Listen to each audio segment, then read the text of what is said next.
Podemos começar? Vocês estão bem? Tudo certo? Tudo certo, professora. Simbora. Seguinte, senhoras e senhores. Passada, a gente estava falando a respeito de o que era um fluido, qual que era o comportamento de um fluido, como era que eu fazia para modelar esse comportamento, etc. Certo? E aí, vocês estão vendo a minha tela? Tá tudo ok? Vocês estão vendo o PowerPoint? Estamos sim. Beleza. Então, a gente viu que equações que a gente ia precisar usar aqui na disciplina, quais eram as nossas ferramentas e tudo mais. E aí a gente falou que, para que a gente pudesse usar essa perspectiva de volume de controle aqui, eu precisava ser capaz de descrever as propriedades do escoamento como uma função do espaço, né, e do tempo. E aí, para a gente fazer isso, a gente precisava, né, saber qual que seria o tamanho, né, qual que seria o menor tamanho de um ponto que eu podia considerar para que essas funções fossem contínuas, né, eu pudesse descrever isso como uma função matemática contínua. Então, a gente partiu, né, da definição específica para fazer isso. E aí, vimos que tinha um volume mínimo desse volume de controle infinitesimal, que a partir desse valor, né, valores menores do que esse volume mínimo, eu já estaria contabilizando a natureza molecular do fluido, que não era o caso do nosso interesse, né? Então, esse valor de ΔV' mínimo aí seria aproximadamente do tamanho de 1 grão de areia. Esse seria o tamanho, digamos assim, de um ponto para que a hipótese do fluido como um meio contínuo fosse válida, tá? E aí, dessa forma, eu podia descrever as propriedades do fluido como uma função espacial e do tempo, né? A gente fez isso para massa específica, falamos de peso específico, quem mais? Densidade relativa, etc. E falamos também que um outro campo que era importante para a gente era o campo de velocidades, né? Que ia descrever qual que era o valor da velocidade de cada partícula que passava naquele campo do escoamento em cada ponto, né? E ao longo do tempo.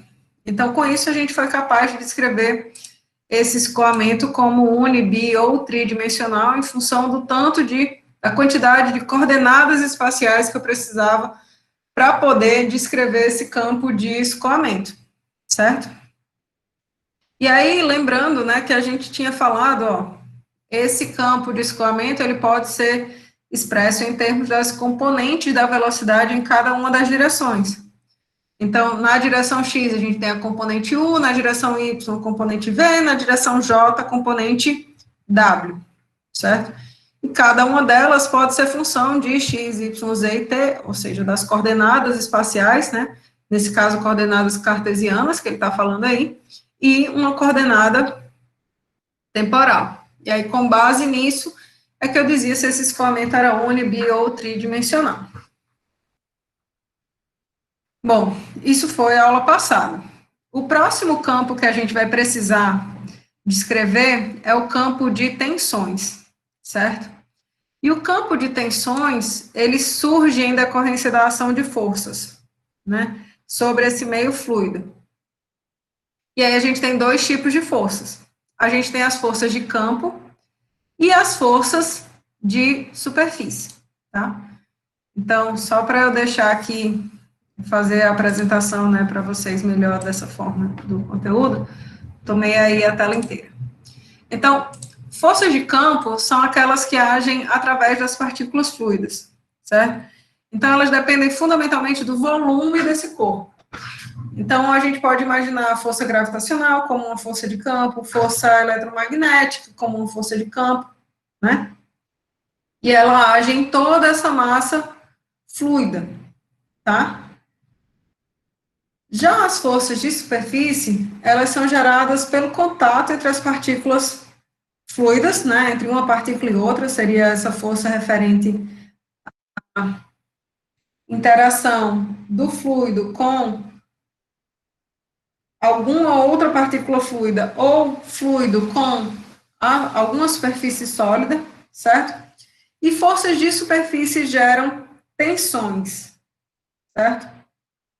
Então, a gente vai ver que essas forças de superfície é que vão gerar as ditas das tensões que caracterizam, né, esse campo de tensões do fluido.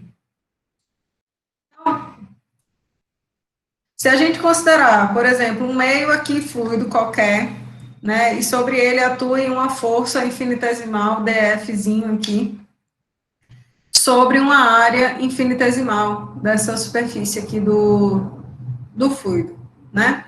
A gente sabe que essa área, né, eu posso descrever, né, em termos de um vetor unitário normal, né, Nzinho aqui, ó, que a caracteriza, certo? Então, essa força dF aqui, eu posso estar decompondo ela em uma componente na direção normal e uma componente na direção tangencial, certo? Essa ação dessa força normal ao longo dessa área vai gerar o que a gente vai chamar de tensão normal. E a ação de uma força cisalhante sobre essa área vai gerar uma tensão cisalhante, certo? Certo? Então, essa força tangencial gera uma tensão cisalhante, enquanto que a componente normal da força vai gerar uma tensão normal também. Beleza até aqui? Acho que a maior parte do pessoal já tinha visto isso na primeira etapa do curso, né, na etapa presencial, mas aí a gente dá essa retomada aí para poder seguir, certo? Então, como eu tinha falado para vocês, né, cada área que caracteriza essa superfície de controle, ela tem uma direção normal que a caracteriza e aponta sempre para fora dessa superfície de controle. Então, se a gente considerar essa área aqui infinitesimal, né, que esteja aí alinhada com os eixos coordenados x, y, z, e sobre a qual atue uma força qualquer, F, eu posso decompor essa força em suas componentes, na direção x, na direção y e na direção z. Então, eu posso também, obviamente, avaliar as tensões que estão agindo sobre essa área infinitesimal aqui. Então, a força que atua na direção normal vai estar gerando a tensão normal, a força que atua na direção y vai estar gerando a tensão cisalhante XY, e a força que atua na direção z vai estar gerando a tensão cisalhante XZ. O que eu quero dizer com XY, XZ, XX, certo? Esses índices duplos, né, eles vão denotar para a gente a direção da força, né, esse segundo item aqui vai denotar a direção da força que está atuando no plano discriminado pelo primeiro índice. Então, a tensão XY, ela é gerada por uma força que atua na direção Y em um plano, aqui, ó, em um plano que corta esse eixo X, certo? Então, a tensão cisalhante XZ é referente a uma força que atua na direção Z em um plano que corta aí esse eixo X. A tensão normal XX é referente a uma força que atua na direção X em um plano que corta o eixo X. Beleza? Então, a gente precisa de índices duplos aí. Ok? Vocês vão ver o tanto de suspiro, porque quando acaba a primeira aula, eu já falei 1h30 seguida. Então, quando chega na segunda, de vez em quando sai um suspiro. Eu falando Não é cansaço, não é nada, é só que a pessoa já falou um tantão, e aí tem que dar uma respirada mais funda aí para dar conta, tá bom? Então, a gente pode pegar essa partícula fluida que eu coloquei aí na figura, alinhada com os eixos coordenados, x, y, z, né? E então a gente pode avaliar as tensões que são geradas em cada um desses planos. Bom, nessa figura aqui, nesse plano que corta aí esse eixo x, né? Então, a tensão normal, xx, uma cisalhante xy, referente à força Fy, e uma cisalhante XZ referente à força que atua na direção Z, certo? Similarmente, eu posso fazer a mesma coisa para o plano que corta aqui esse eixo Y e para o plano aqui que corta esse eixo Z. Então, a gente tem aí essas tensões todas representando o estado de tensão em uma partícula fluida, tá? E isso daqui fica bem representado através justamente do tensor de tensões, né? Então, esse tensor de tensões é que fala para a gente do estado de tensões da partícula fluida. E aí, como eu falei para vocês, o primeiro índice vai indicar o plano em que essa tensão atua, enquanto o segundo índice indica a direção da força que gera aquela tensão, certo? Nessa figura aqui, ó, ele mostra para a gente justamente que todas aquelas tensões que eu mostrei para vocês, para os planos, né, positivos, elas também estão presentes nos planos negativos. O que seria um plano negativo? Esse plano daqui, ó, ele corresponde a uma cota do eixo Y negativa, né? Então, aqui seria um plano negativo, tá? Uma força que atue na direção do Y negativo e que produza e que atue num plano negativo, ela vai gerar uma tensão positiva. Então, é mais ou menos como a ideia do menos com menos é mais com mais é mais, tá? Então, a tensão, ela vai ser positiva quando o seu sentido, né, o sentido da tensão e o plano no qual ela atua são ambos positivos ou negativos. Dúvidas nisso daí? Sem dúvidas. Então, quando a gente fala em tensões que estão relacionadas com a ação de forças, né, a gente percebe que os fluidos são diferentes, né? A gente sabe que os fluidos são diferentes. O comportamento de gases é um, de líquidos de alguns líquidos pode ser diferente. Então, a gente precisa ser capaz de demonstrar isso, né? Como que esse comportamento se difere. Então, não sei se vários de vocês ou muitos de vocês pagaram sólidos, mas se pagaram, lá a gente tinha a lei de Hooke, que trazia para a gente o comportamento de sólidos que se deformavam elasticamente, né? E aí, o que a lei de Hooke dizia? Olha, quando uma tensão ela é aplicada dentro do limite elástico, né, ela é diretamente proporcional à elongação, é a taxa de elongação desse sólido, né? E aí a gente tinha justamente esse módulo de elasticidade como sendo uma propriedade que relacionava essas duas coisas, né? E aí ia dizer se um sólido era mais elástico ou menos elástico do que o outro. Para os fluidos, a gente precisa ser capaz de dizer uma coisa similar, né? Então, para a gente, a propriedade que vai relacionar a tensão que está sendo aplicada no fluido com a deformação ou a taxa de deformação desse fluido vai ser a viscosidade. Então, a viscosidade, ela é essa propriedade que reflete a tendência do fluido resistir ao movimento. E aí eu consigo dizer que tal fluido resiste mais, tal fluido resiste menos ao movimento.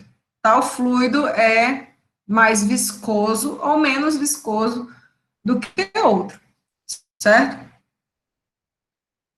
Então, a viscosidade, ela vai estar se relacionando, obviamente, né, com as características intermoleculares desse fluido. Então, a viscosidade de gases é uma, a de líquidos é outra, a viscosidade da água tem um valor, a viscosidade de um piche quente tem outro valor, né? E aí, isso vai depender do tipo do fluido, né, das características dessas interações intermoleculares e também da temperatura. Então, agora, a ideia da gente, bom, agora que eu sei o que é uma tensão, eu sei que essa tensão vai estar se relacionando com a viscosidade do fluido, eu quero saber como que eu posso modelar isso matematicamente, e eu quero saber como que isso varia também de um fluido para outro, como que isso varia com a temperatura, com as características intermoleculares desses fluidos. Beleza? Então, esse exemplo aqui, ele é bem simples, né? Na realidade, ele só está aqui, eu só coloquei ele aqui para mostrar para vocês a ideia de que fluidos têm essa capacidade de resistir ao movimento de maneira distinta, né? Então, por exemplo, se eu abandonar aqui uma bolinha de gude para água, azeite, maple syrup, que é tipo um xarope, e mel, né, a gente tem que, em alguns casos, né, esse fluido vai atingir, a bolinha vai atingir aqui o fundo desse frasco bem rapidamente, em outros casos ela vai ser mais retardada, né, pelo fluido. Então, o fluido resiste mais a esse movimento dentro dele. Obviamente, isso aqui, se vocês forem lá para a mecânica, né, vocês vão ver as considerações também com respeito ao regime de escoamento, qual que é a velocidade terminal desse fluido, né, se esse escoamento é laminar ou não, etc. Tem outros parâmetros envolvidos na análise desse fenômeno que não exclusivamente a viscosidade, né, mas ele serve para demonstrar essa característica viscosa dos fluidos. Beleza?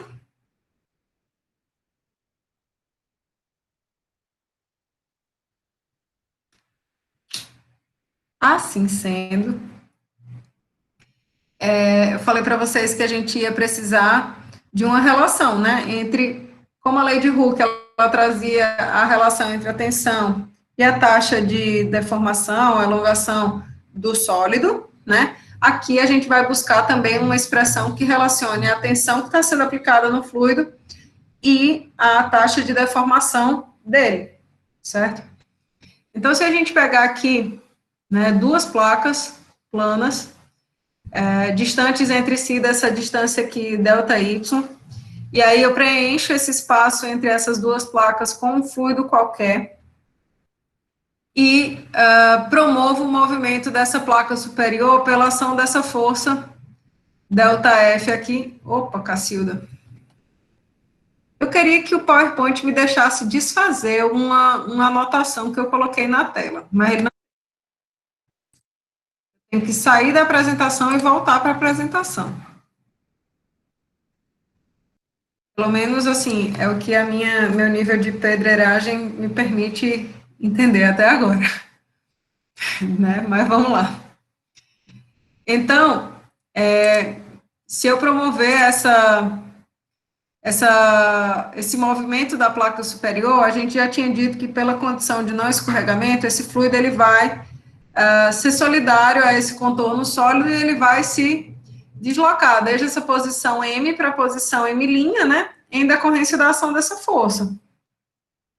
E aí, nesse intervalo de tempo aqui, ΔT.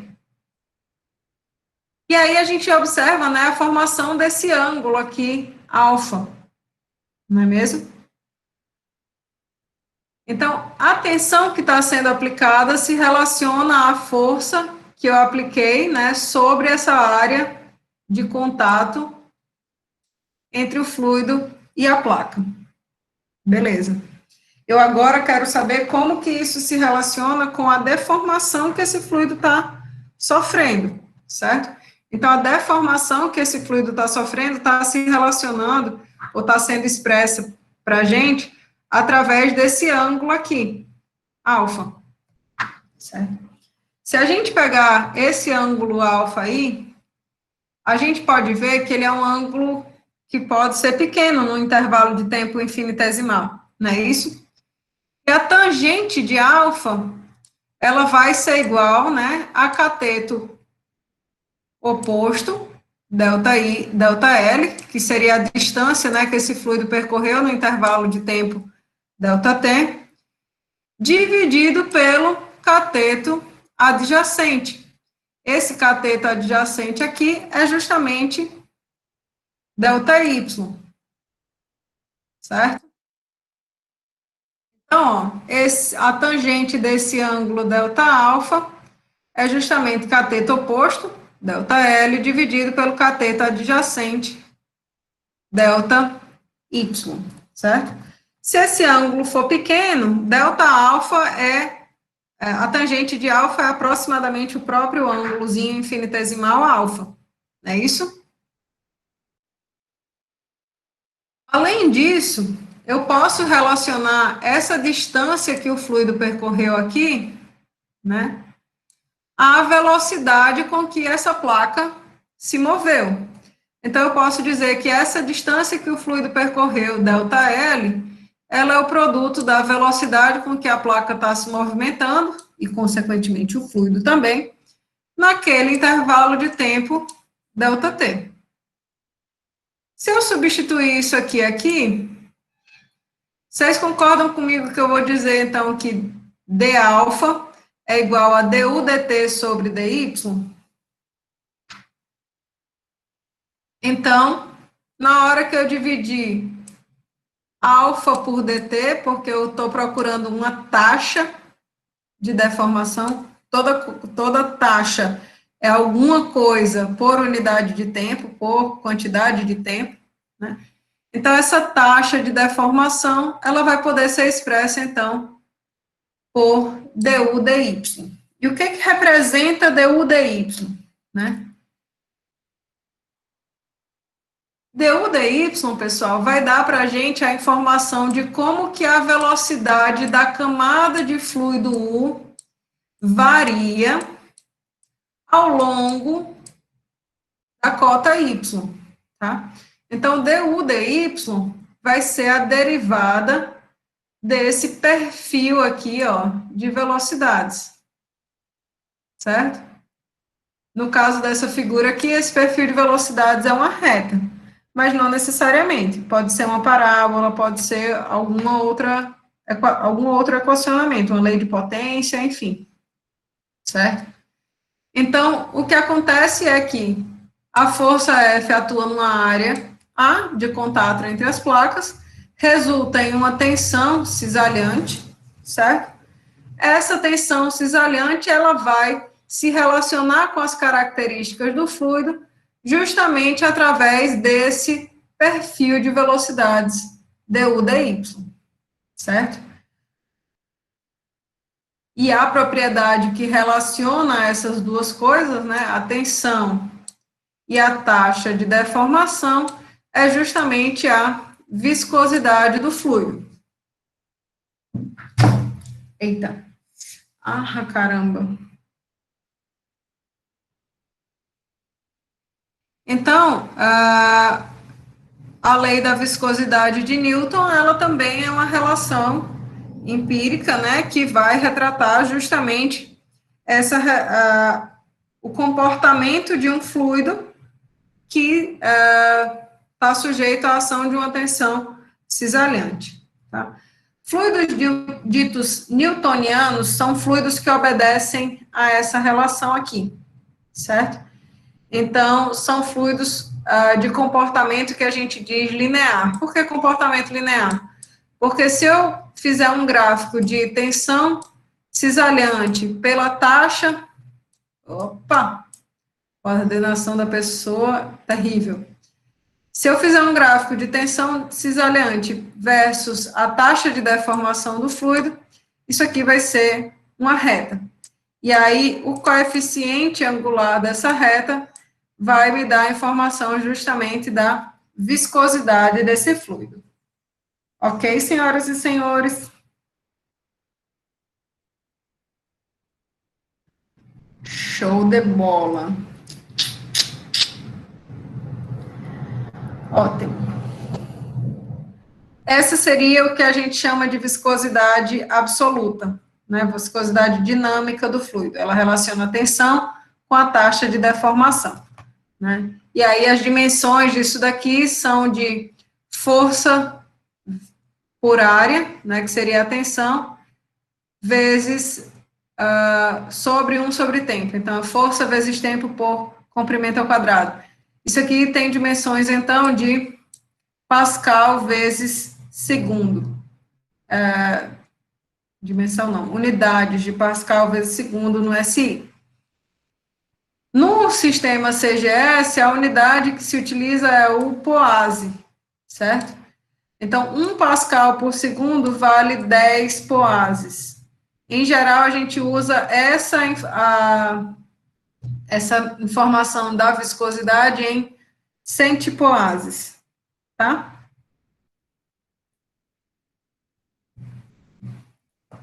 A viscosidade cinemática, né, seria, então, a relação entre a viscosidade e a massa específica do fluido, né? É uma forma aí que a gente tem de normalizar esses comportamentos, né? Não, digamos assim, não confundir o que é densidade com o que é viscosidade. Então, a viscosidade cinemática, ela permite essa comparação de maneira mais direta.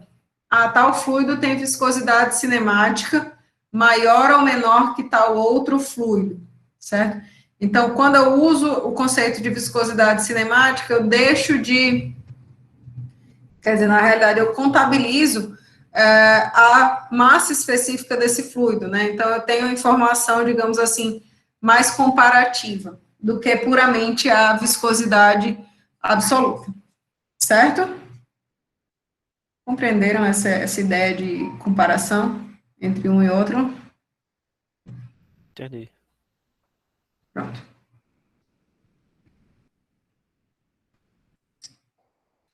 Esse exercício aqui, eu não vou fazer ele agora, porque na realidade ele é bastante simples e mais para frente a gente faz um bem parecido com ele, ainda na aula de hoje, tá? Ele é bem direto, tá? Ele dá aqui a viscosidade do líquido, a sua densidade relativa, pede para vocês calcularem a viscosidade absoluta e cinemática, e as tensões de cisalhamento, né? Nessas unidades e nas unidades do SI. Né? Então, na verdade, ele é muito mais de aplicação direta de fórmula do que qualquer outra coisa. Eu gostaria de tratar com vocês, né, continuar tratando com vocês dessa parte de comportamento viscoso. Por quê? Porque nem todos os fluidos seguem o comportamento previsto pela lei de Newton, né? A gente chama os fluidos que obedecem àquele comportamento de fluidos newtonianos, né? Mas existe, né, uma expressão mais genérica, mais, digamos assim, geral para representar o comportamento de diversos fluidos, que seria essa daqui, né?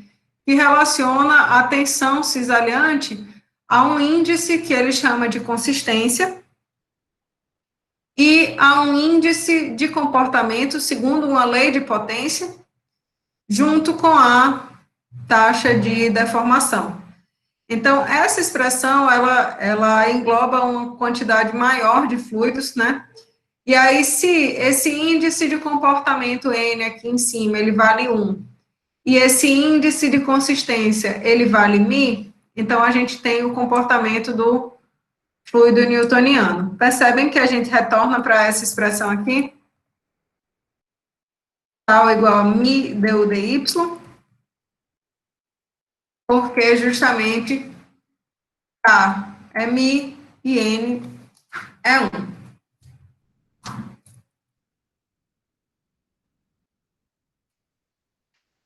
a ideia é o seguinte, né? Eu posso ter comportamentos diferentes do comportamento newtoniano, mas eu preciso ser capaz de comparar um fluido com o outro, um comportamento com o outro.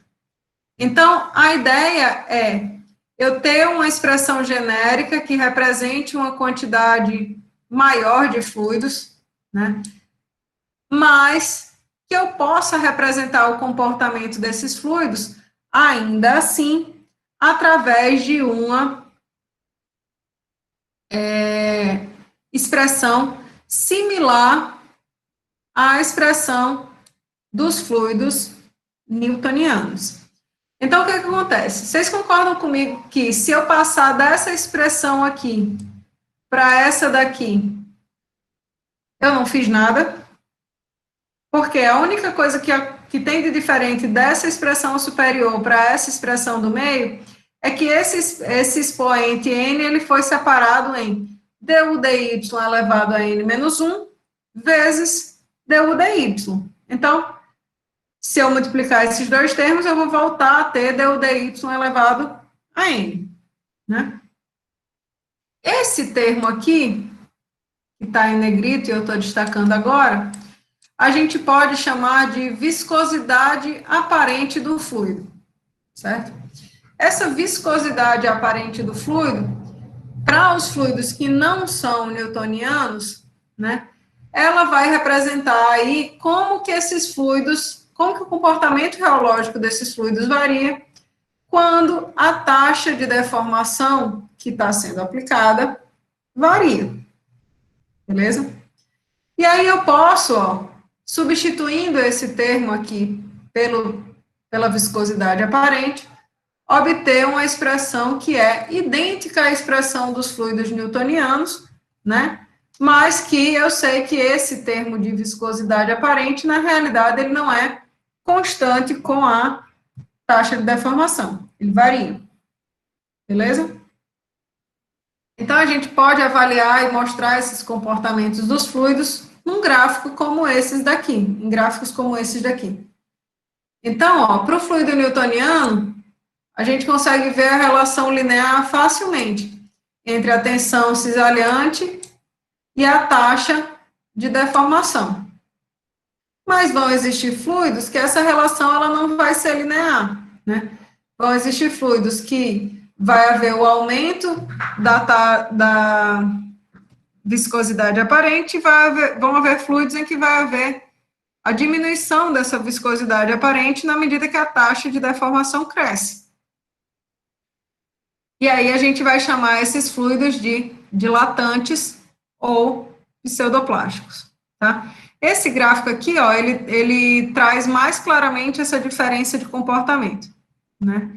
Enquanto o fluido newtoniano, a viscosidade não varia com a taxa de deformação, para os fluidos dilatantes, ó, ocorre o aumento da viscosidade aparente, enquanto para os pseudoplásticos vai ocorrer a diminuição dessa viscosidade aparente, beleza? O que isso quer dizer, né? Quer dizer que um fluido dilatante, ele vai aparentar ser sucessivamente mais grosso, mais viscoso, na medida que ele está sendo sujeito a uma tensão, a uma a uma taxa de deformação maior, né? Então, a gente pode pensar na areia da praia molhada, né? Que se você está correndo, ela parece praticamente sólida, mas se você está andando ali devagarzinho, ela cede mais, né?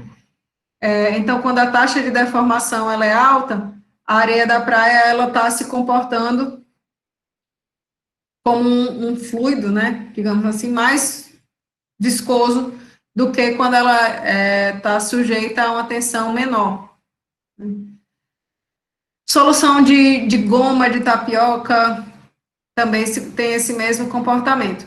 E a ideia é o quê? Se a gente analisar aqui o termo de viscosidade aparente, né, esse expoente N-1 é o índice de comportamento que a gente falou. Então, se esse índice, se o valor de N for maior do que 1, esse expoente aqui, ele é positivo. Então, a viscosidade aparente aumenta com o aumento da taxa de deformação.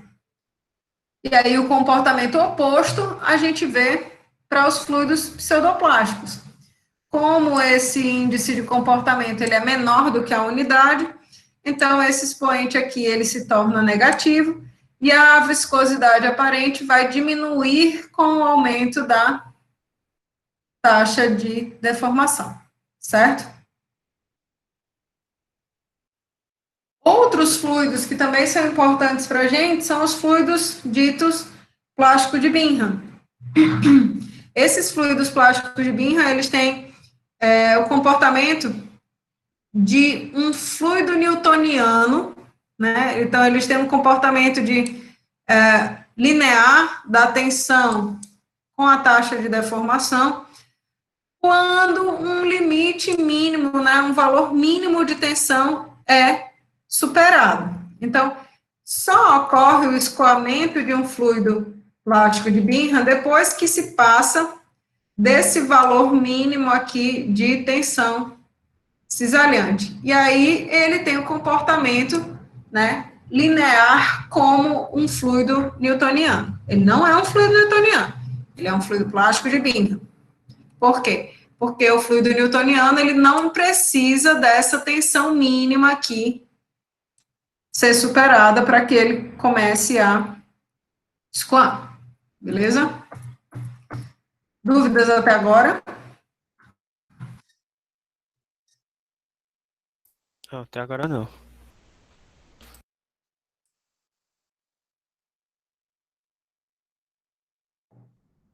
Outros fluidos, pessoal, eles podem ter um comportamento que a gente diz que é dependente do tempo.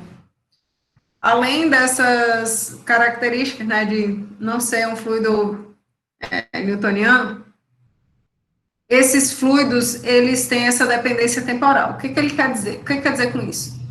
Quer dizer que eles, quando estão sujeitos a um determinado nível de tensão, no intervalo de tempo T igual a 0, e no intervalo de tempo T igual a 1000 horas, esse comportamento, ele é diferente, certo?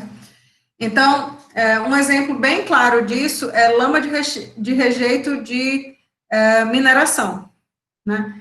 Inicialmente, quando ela é despejada, ela tem aquele comportamento, despejada que eu quero dizer é num rejeito, né, numa barragem, ela tem um comportamento de líquido.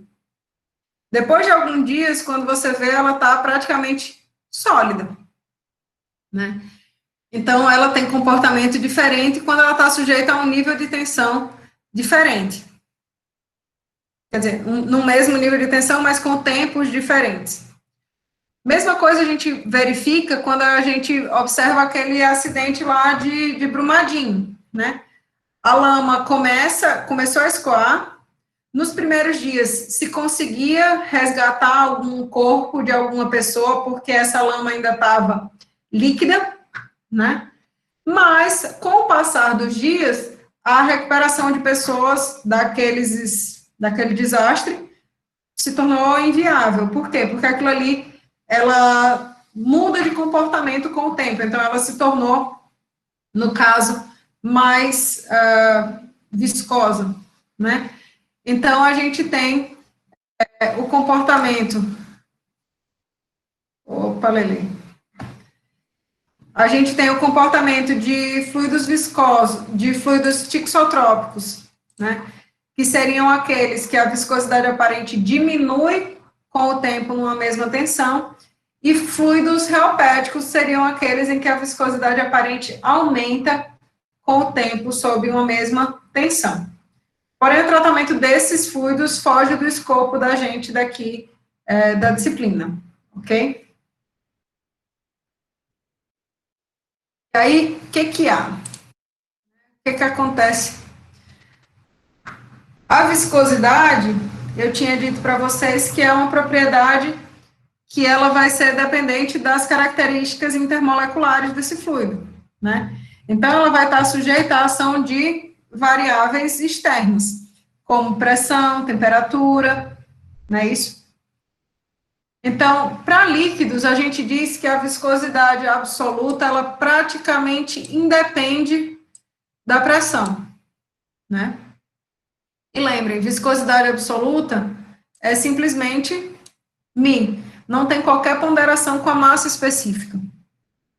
Mas, se a gente começa a falar a respeito de viscosidade cinemática, aí a gente já tem a relação entre a massa específica, entre a viscosidade absoluta e a massa específica do fluido, né? Então, a viscosidade cinemática, ela pode ser dependente aí da pressão, especialmente se a gente estiver falando de gases. Por quê? Porque a gente sabe que os gases são facilmente compressíveis, né? Então, a viscosidade cinemática, ela não é independente da pressão, ela depende da pressão, e especialmente para gases, devido à dependência da massa específica com a pressão. Beleza? A outra variável de processo, né? Processo que eu digo assim, da vida da gente de engenharia, que também pode ter um efeito importante sobre a viscosidade, é a temperatura, certo? Então, a gente está meio que acostumado com a ideia de que, se eu pegar um fluido e esquentar ele, ele vai se tornar menos viscoso. E isso é o que acontece, né, para gases, para gases não, isso é o que acontece para óleos, isso é o que acontece com mel que a gente bota na geladeira ou deixe do lado de fora, né? Esse é o comportamento típico para líquidos, certo? Mas não é o que acontece para gases. Para os gases, na medida que eu aumento a temperatura, eu aumento também o nível de movimentação molecular, aumento os choques entre essas partículas.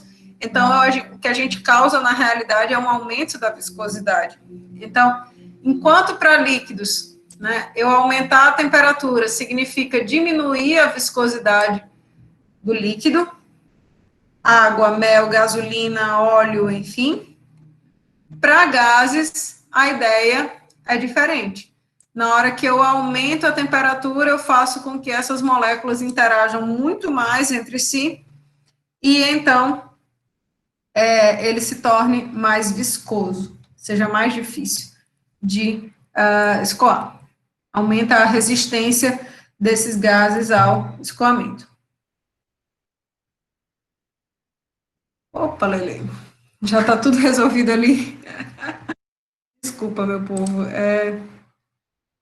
Vou apagar aqui para a gente poder resolver essa questão. Essa questão aqui é a que eu falei para vocês. Ô, Cacilda. É aquela que eu falei para vocês que tratava justamente da determinação da tensão cisalhante para um dado escoamento com um perfil de velocidades que fosse fornecido, certo? Então, nessa questão, ele diz assim, a distribuição de velocidades em um escoamento, quer dizer, do escoamento de um fluido newtoniano num canal formado por duas placas paralelas e largas, é dada por essa equação aqui, certo? Então, ele me dá o que a gente chama de perfil de velocidades. Isso aqui é o meu de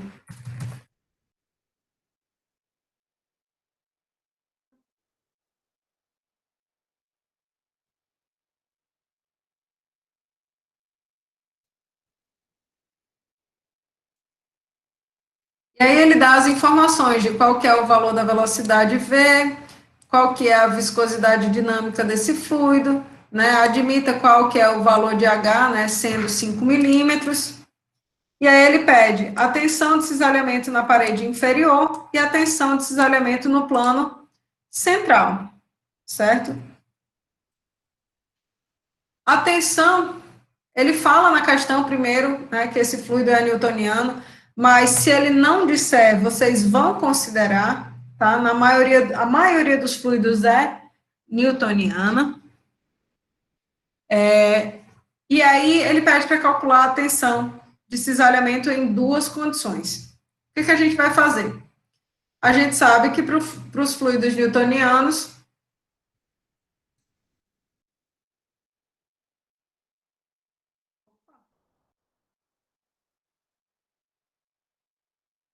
a tensão ela é dada pelo produto da viscosidade do fluido vezes a derivada do perfil de velocidade, que corresponde justamente ao termo de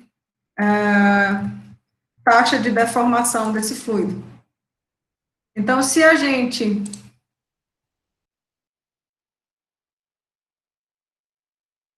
minutinho, tá, meu povo? Isso aqui vai dar certo em 2 segundos, assim que eu achar o símbolo que eu tô atrás.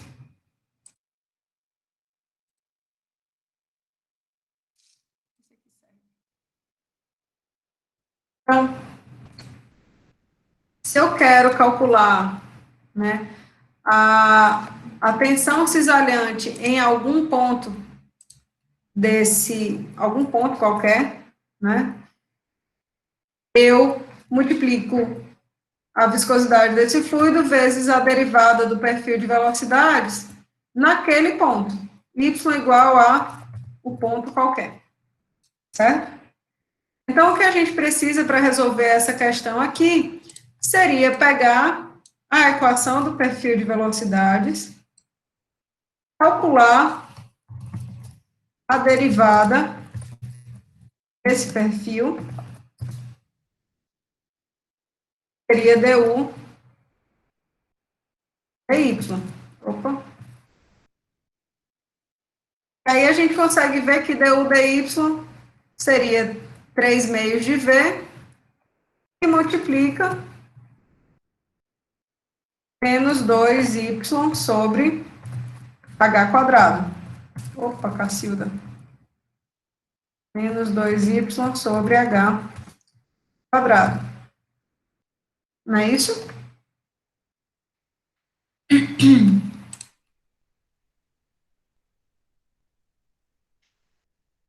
E aí, para qualquer ponto que eu for precisar usar essa derivada da função, basta eu modificar qual que seria esse y aqui correspondente. Então, só para deixar isso mais organizadozinho, então era 3vy sobre h quadrado. Esse seria a nossa derivada do perfil de velocidade. E aí, em qualquer situação, eu poderia, né, mudar o valor de y para cada ponto que eu for precisar trabalhar com essa equação, certo? Então, se eu quiser calcular a tensão de cisalhamento, tensão de cisalhamento, quando y é igual a menos h, eu vou multiplicar a viscosidade vezes o perfil, a derivada do perfil de velocidade, no ponto y igual a menos h. Ok? Vou deixar isso, ver se eu consigo deixar isso aqui verde, para ficar condizente com a parte de baixo dali, mas não sei se eu consigo.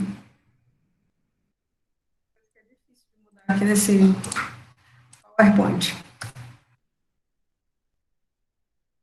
Então, para esse caso, bastava, né, a gente usar que mi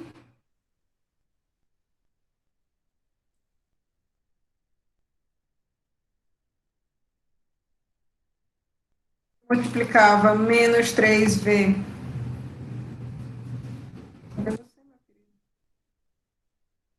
3v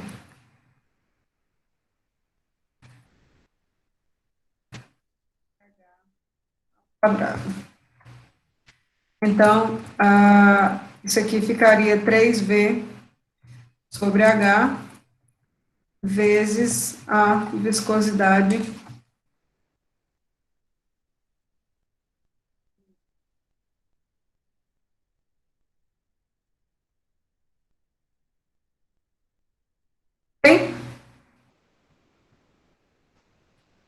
Da mesma forma que eu resolvi essa questão, vocês podiam resolver isso aqui para a condição do plano central, quando y for igual a zero. Então, nesse caso, y igual a zero, vocês vão aplicar a derivada no ponto em que y é igual a zero. Isso aqui vai dar, no fim das contas.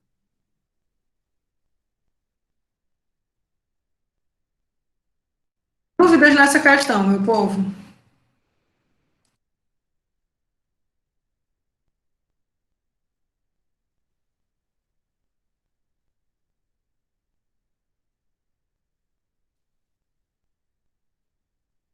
Olhem só,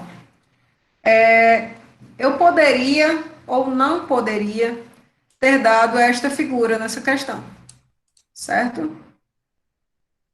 Caso eu não desse a figura na questão, ainda assim vocês poderiam, né, teriam que saber que esse eixo y está sendo colocado aqui no meio do perfil de velocidades. Como que vocês poderiam fazer isso? Certo?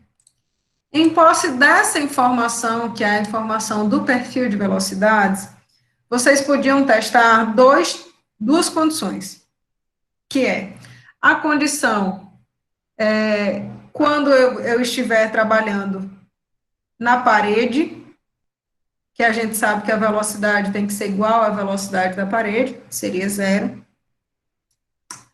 e a condição quando y fosse igual a zero, certo? Então, perceba que eu tendo essa equação aqui, se y fosse igual a zero, todo este termo daqui viraria 1, né? Então, quando y for igual a zero, eu tenho um valor de velocidade aqui, 3 sobre 2v. Quando y for igual a h, esse termo inteiro aqui vira zero. Então, todo esse perfil de velocidades resulta numa velocidade do fluido sendo igual a zero. Essa condição de velocidade igual a zero, pessoal, ela corresponde justamente à parede da tubulação, certo? Então, devido à condição de não escorregamento, quando o fluido está em contato com um contorno sólido, estacionário, ou em movimento, ele adquire a velocidade desse contorno sólido. Então, se a placa não está se movendo, só o fluido que está escoando, quando y for igual a zero, quando y for igual a h, todo esse termo aqui é cancelado e a velocidade vira zero. Então, isso dá a informação para a gente de que esse eixo coordenado, ele está justamente no meio da simetria aí da tubulação, certo? Só para isso ficar dito, digamos assim. Aqui tem algumas outras questões, né, sobre esse comportamento viscoso, muitas delas eu já fiz em sala de aula com vocês, no semestre presencial, para quem estava matriculado. Algumas aqui são de concurso, essa aqui é tradicional das minhas resoluções, né, eu sempre faço com vocês, né, e qualquer dúvida aí dessas questões, vocês podem estar tratando comigo, com os monitores. Eu já coloquei lá no Cigar, deixa eu ver se eu coloquei mesmo, peraí. Já coloquei no Cigar os horários da monitoria para vocês, então, todos os dias tem encontro com algum monitor, algum horário de encontro, vocês podem ir lá e perguntar qualquer coisa para eles, ficar à vontade, tá? E tudo certo? Até agora? Tudo certo, professora. Amém. Rapidinho. Rapaz, olha, semana passada, eu acabei essas 4 horas de aula o meu punho doendo tanto, tanto, que eu nem sei, eu vou começar a usar aquelas, não é tornozeleira porque não é tornozelo, eu não sei, é munhequeira, né? Munhequeira, porque a pessoa fica escrevendo nessa bexiga desse mouse, nesse PowerPoint, dói tanto que só vendo, parece uma coisa. E olha que tá só começando. Só um desabafo, tá, pessoal? Não levem a mal. Faz alongamento no final da aula. Eu não sei como é que faz alongamento de mão, eu fico puxando assim, mas também não sei se melhora assim. É bem aqui que dói. Bem aqui. Então, né?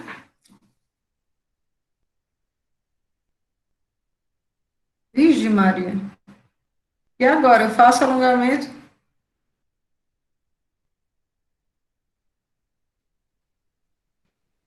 Ah, sim. Entendi. Pois então, pronto, vou fazer ao longo do dia e um alongamento assim de mão, porque, rapaz, tá doendo mesmo. Então, voltando aqui à nossa vida, né? Só para a gente poder concluir essa parte de tensão, né? Então, a gente falou, a tensão é gerada por ação de forças, as forças estão caracterizadas aí, esse comportamento da relação tensão, taxa de deformação do fluido depende aí da característica viscosa desse fluido, a gente falou como que a gente podia caracterizar esse comportamento, né? Fluidos newtonianos, não newtonianos, plásticos, dilatantes, Binha, etc. Maravilha. Uma outra tensão que caracteriza, né, o comportamento dos fluidos é a tal da tensão superficial, certo? E aí, tensão superficial, ela surge sempre que o fluido está em contato ou com líquidos, ou com outros líquidos, né? Ou com gases, ou numa interface ali entre fluidos, certo? E ela se caracteriza justamente pelo surgimento dessa membrana elástica, né, esticada, que acredito eu que vocês já devam ter visto, algo como isso daqui, né, insetos andando sobre massa de fluido, ou então gotinhas de água bem definidas, né. Então, a tensão superficial, ela está relacionada com a formação dessa membrana elástica, né, esticada, né, que, digamos assim, engloba um fluido quando ele está em contato com outros líquidos, quer dizer, que engloba um líquido que está em contato ou com outros líquidos ou com gases, certo? Então, essa membrana surge em decorrência dos efeitos de desequilíbrio de forças intermoleculares. Porque, veja só, uma molécula aqui de fluido que ela está dentro do seio da massa fluida, ela tem todas as suas interações intermoleculares satisfeitas. Ela está ali com seus vizinhos próximos, eles interagem, eles conversam, essas forças estão todas satisfeitas. Tá? Mas uma molécula que está aqui na interface, ela não tem todas as suas interações intermoleculares satisfeitas. Por quê? Porque em determinada condição, ela tem que interagir com um meio de forças intermoleculares diferentes. Então, imagina que isso aqui seja um líquido que está tendo que interagir agora com gases. Então, aqui nessa interface, nem sempre vai ter uma molécula de gás prontinha para reagir, para interagir com essa molécula de líquido aqui da superfície. E nem a qualidade dessa interação vai ser a mesma qualidade dessa interação aqui da molécula do seio da massa fluida, certo? Então, existe um desbalanceamento dessas forças moleculares, e aí o que acontece é que essas partículas, esses elementos que estão aqui na interface, eles passam a agir muito mais fortemente com seus vizinhos mais próximos do que os demais. E aí eles causam, né, o surgimento dessa força intermolecular. Eles fazem surgir essa membrana superficial, que é caracterizada pela tensão superficial. Então, a tensão superficial, ela caracteriza a intensidade da atração molecular por unidade de comprimento ao longo de qualquer linha dessa superfície, certo? Então, ela caracteriza essa atração intermolecular aí ao longo dessa superfície. E perceba que aqui, essa tensão superficial, ela tem dimensões diferentes daquelas outras tensões que a gente nomeou no nosso curso. Por quê? Porque aqui é uma tensão que age ao longo de uma linha, né, a membrana. Enquanto que as outras tensões que a gente caracterizava eram sempre forças que atuavam sobre áreas, superfícies, né? Aqui é uma intensidade que atua ao longo de uma linha tênue, aí essa linha da membrana superficial, tá? A tensão superficial, então, por ela ter essa característica de interação entre meios, ela vai depender do tipo do fluido, com quem que ele está interagindo, que superfície é essa, que gás é esse que ele está interagindo, se essa superfície está limpa, se essa superfície está polida, se o líquido que está ali dentro é um líquido puro, certo? Então, existem vários fatores que vão ter impacto sobre essa tensão superficial. Tá? E aí a gente diz que uma das características, um dos parâmetros, né, que caracteriza bem claramente a tensão superficial é esse ângulo aqui, que seria o ângulo de contato, ou esse ângulo interno, né, que surge entre uma superfície, né, entre uma gota, né, que esteja nessa superfície e a própria superfície. Então, esse ângulo interno aqui, quando ele é menor que 90 graus, a gente diz que a superfície ela está molhada. Enquanto que quando esse ângulo é maior que 90 graus, a gente fala que a superfície está não molhada. Então, esse tipo de comportamento aqui, ele é característico de superfícies, por exemplo, se você estiver olhando um carro e ele tiver sujo, né, não passou por nenhum polimento, limpeza, nem nada. E aí você jogou a água sobre ele, as gotículas elas vão ficar tal qual isso aqui, espalhadas, né, bem grandes sobre essa superfície do veículo. Quando você lavar esse carro, polir ele, deixar ele um brinco de carrinho, aí, meu filho, as gotinhas de água, a pessoa fica triste quando o carro molha, depois que você fez o polimento, gastou, limpou, deixou ele bonitinho. Mas aí as gotículas de água que ficam sobre essa superfície, ó, elas ficam todas bem distantes, né? Não molham a superfície como quando ela está suja. Tá? Isso caracteriza, né, justamente, é a mesma superfície, mas ela foi mais limpa, é o mesmo fluido que está interagindo com a mesma superfície, então é a mesma pureza, mas a gente tem o efeito da limpeza da superfície sendo importante aí na característica da tensão superficial que se observa, certo? Um dos efeitos importantes da tensão superficial na mecânica dos fluidos, que a gente, na verdade, não deseja esse efeito, é justamente o efeito de ascensão da pressão ou da pressão capilar, certo?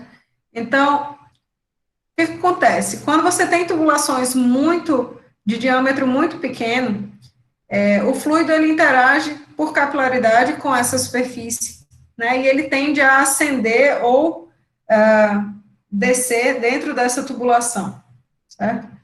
Então, esse fluido, ele se adere às paredes do tubo, formando um menisco, certo? E aí, isso aqui afeta nas medições, na maior parte dos casos, de qual que seria a quantidade de fluido que efetivamente está dentro dessa tubulação.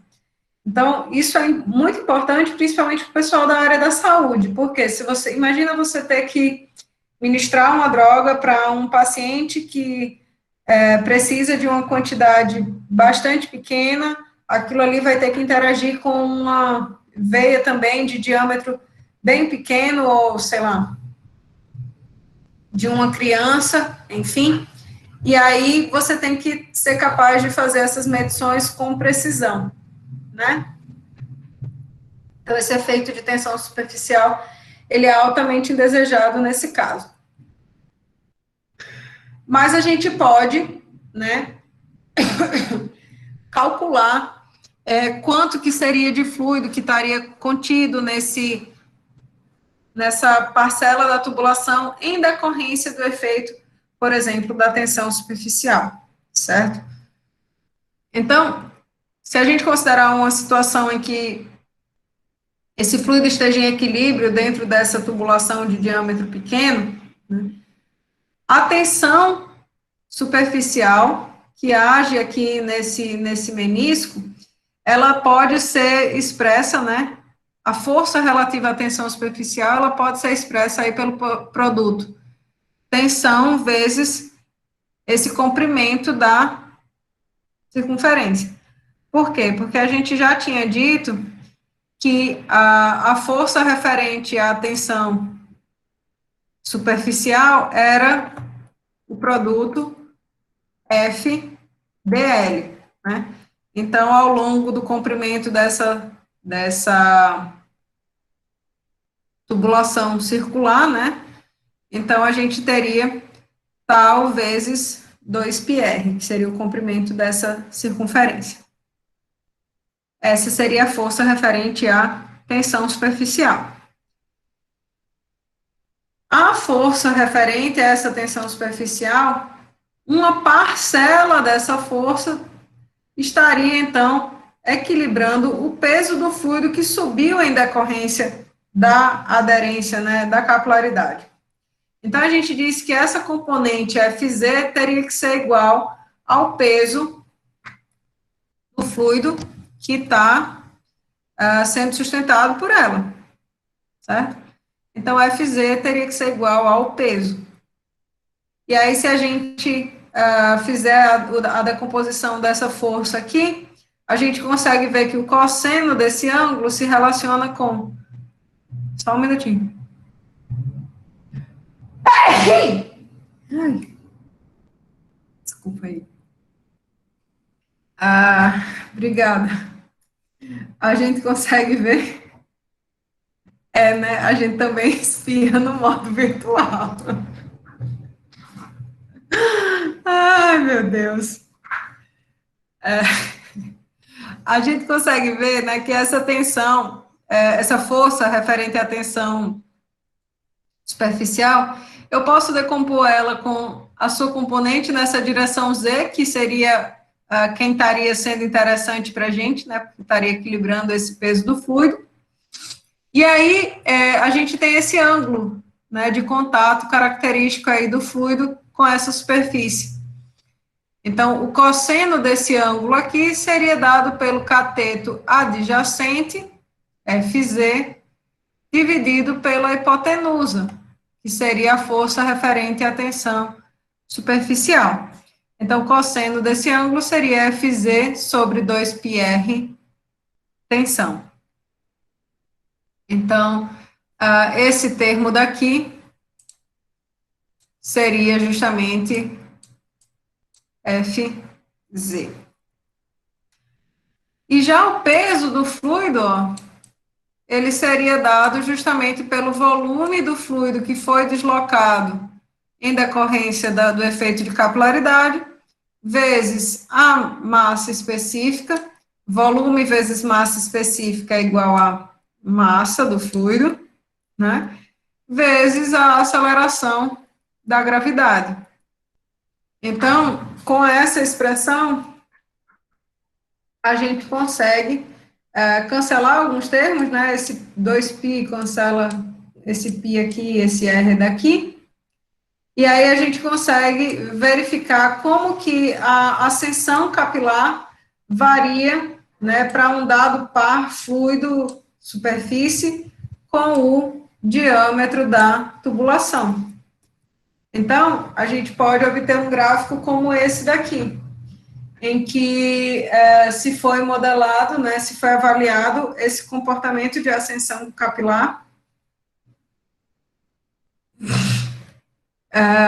para dois fluidos, para a água e para o mercúrio, né, e aí ele coloca o valor da tensão superficial para a água e o ângulo de contato para a água e para o mercúrio, né, para avaliar qual que seria esse valor da ascensão capilar em função do diâmetro da tubulação. E aí a gente consegue ver, né, que para a água, que seria essa curva cheia, valores de diâmetro a partir aí de 5 milímetros, 7 milímetros, já começam a produzir um valor de altura capilar bastante pequeno, né? Enquanto para o mercúrio, a gente precisa de diâmetros bem menores, né, com valores aí de diâmetro de 5 milímetros, praticamente a depressão capilar é nula já, né? Então, primeiro, os fenômenos são diferentes, porque para a água a gente tem justamente a ascensão capilar, enquanto para o mercúrio a gente tem justamente a depressão capilar. Então, para o tubo com mercúrio, a gente tem esse fenômeno aqui, para o tubo com água, a gente tem esse fenômeno aqui. Então, por isso que os gráficos ficam daquela maneira, invertidos, certo?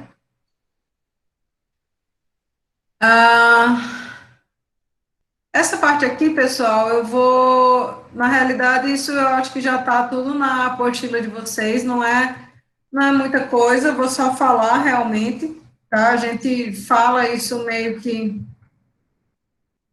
en passant, porque são conceitos que a gente vai e volta, vai e volta, vai e volta, e eles estão sempre presentes, que é a parte de descrição e classificação dos movimentos de fluidos, né? Na aula que vem, a gente já começa a falar de estática de fluidos, e aí essa parte daqui seria a conclusão da nossa etapa introdutória, tá bom? Então, quando a gente fala em classificar a mecânica dos fluidos dos meios contínuos, né, a gente divide basicamente esses fluidos em viscosos e não viscosos, certo? Por quê? Porque vão existir regiões do escoamento em que a característica da viscosidade do fluido vai ser importante, foram todos esses parâmetros que a gente aprendeu agora, estudou agora, né? E vão ter regiões do escoamento em que esse comportamento não é importante. Então, esse fluido ele vai se comportar como se ele não tivesse viscosidade, como se a viscosidade dele fosse nula, tá? Então, por exemplo, aqui, ó, ele coloca essa parte aqui que eu estou marcando, seria uma placa, certo? Isso aqui é uma placa, e aí ele está mostrando nessa figura justamente o desenvolvimento do que a gente chama de uma camada limite, ao longo dessa placa, em que o escoamento viscoso, ele é bem pronunciado, e vão existir regiões, ó, em que a característica viscosa desse fluido praticamente não faz efeito no escoamento, certo? Então, se o fluido ele é não viscoso, esse perfil de velocidades, né, isso aqui seria totalmente constante, como está aqui. Mas como existe o efeito de viscosidade, então esse fluido, ele retarda as camadas sucessivas, né, as camadas que estão sobrepostas a ele, em decorrência da condição de não escorregamento. Então, a gente vê essa característica de diminuição da velocidade do fluido aqui próximo à placa. Isso é válido tanto para a placa de cima, para a região de cima, quanto para a região de baixo, certo? E vão existir também os escoamentos em que essa característica viscosa dos fluidos, ela vai determinar a forma como esse escoamento ocorre. Como que essas partículas fluidas, elas vão interagir. Então, um escoamento que a gente diz que esteja no regime laminar, essas camadas, esse fluido, ele interage uma camada sucessivamente atuando sobre a outra, certo? É um escoamento altamente ordenado. Enquanto que no escoamento turbulento, essas camadas, elas se misturam, se sobrepõem, e aí a gente tem um comportamento distinto, certo? O número de Reynolds seria esse parâmetro que caracteriza, né, as forças de inércia do fluido e as forças viscosas. Então, se as forças viscosas, elas são predominantes, o número de Reynolds, né, se a viscosidade é um fator predominante, esse número de Reynolds, ele é diminuído. Se as forças viscosas são pequenas frente à inércia do movimento, então esse número de Reynolds, ele é grande.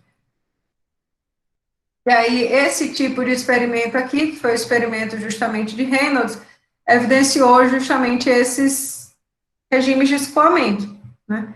Para o caso laminar, então, a gente tem esse fluido escoando em camadas bem definidas que não interagem umas com as outras. Já no escoamento turbulento, quando as forças inerciais são mais pronunciadas que as viscosas, então a gente tem a mistura entre essas camadas de fluido, certo?